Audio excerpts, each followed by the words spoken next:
बहुत सारा प्यार, लेकिन आज ऐसे ही चमकत रहा भैया। आई कूल हमारे तरफ से आर्यन बाबू तू रखा।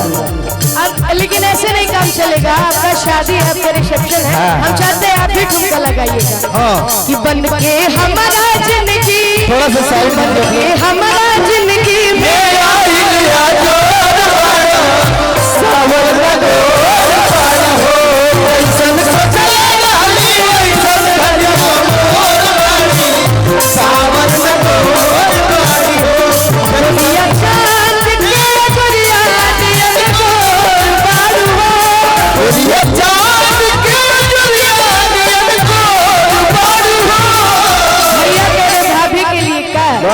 तुहार जोड़ के हो नहीं खेप जोड़ बाड़ू हो, तुहार जोड़ के हो नहीं खेप जोड़ बाड़ू हो, उपरिया चाँद के गोरिया नियन गोर बाड़ू हो, उपरिया चाँद के गोरिया नियन गोर बाड़ू हो। सामने से सारे लोग घर गए तो समर भैया, इवेंट भैया, सौरभ भैया और हम तीनों लोग ठुमका लगाएंगे। कैसे? तुहार जोड़ के हो नहीं खेप जोड़ बाड़ू हो, तुहार जोड़ के हो नहीं खेप जोड़ बाड़ू हो, उपरिया चाँद के गोरिया नियन गोर बाड़ू हो, उपरिया चाँद के गोरिया नियन गोर बाड़ू हो। तुहार जोड़ के हो नहीं खेप जोड़ बाड़ू हो, तुहार जोड़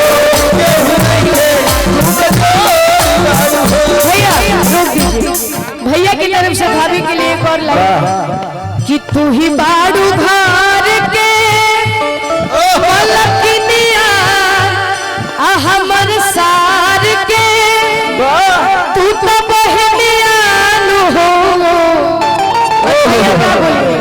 तू थोड़ा थोड़ा पीछे आदेश है, थोड़ा पीछे हो जाइए, थोड़ा सा पीछे हो भैया जाइए, जगह दे डालो।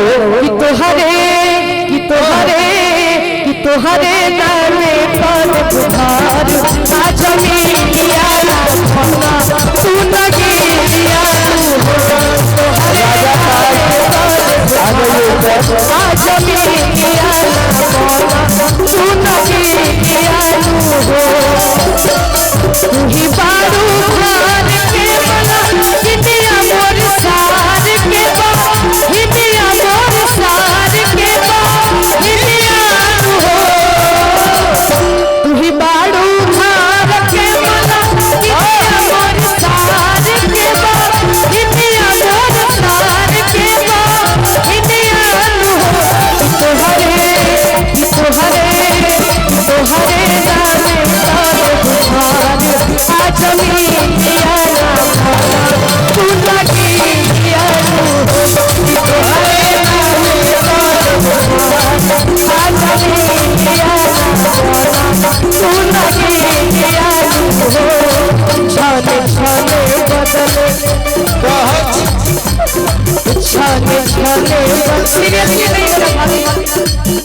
तहारो मिजाज रजऊ के बाज रजऊ के बाज रजऊ छाने छाने बदले तहारो मिजाज रजऊ के बाज रजऊ के बाज रजऊ तहारा बोला तो न लागे तनिको लाज रजऊ, तहारा बोला तो न लागे तनिको लाज रजऊ।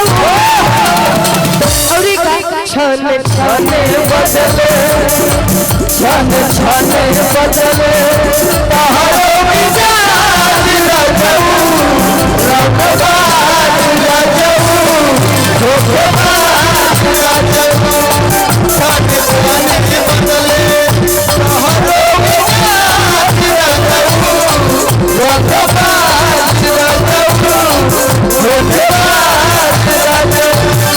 कि होई फेंक ना लोढ़ा घुसन बाप बड़ा थोड़ा चुरी फूट जाए,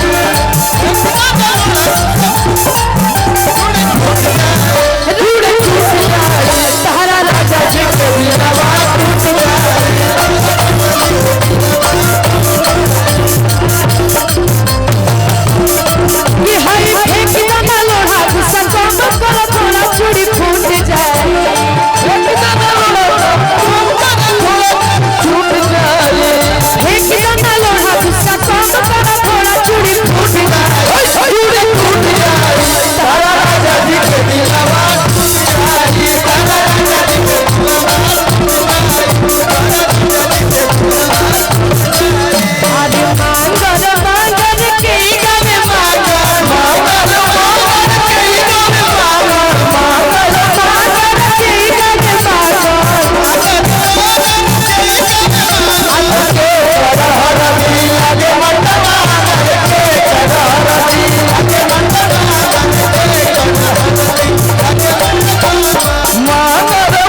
और हम चाहते हैं कि हमारे सौरभ भैया सम्मान करेंगे हमारे अध्यक्ष जी का।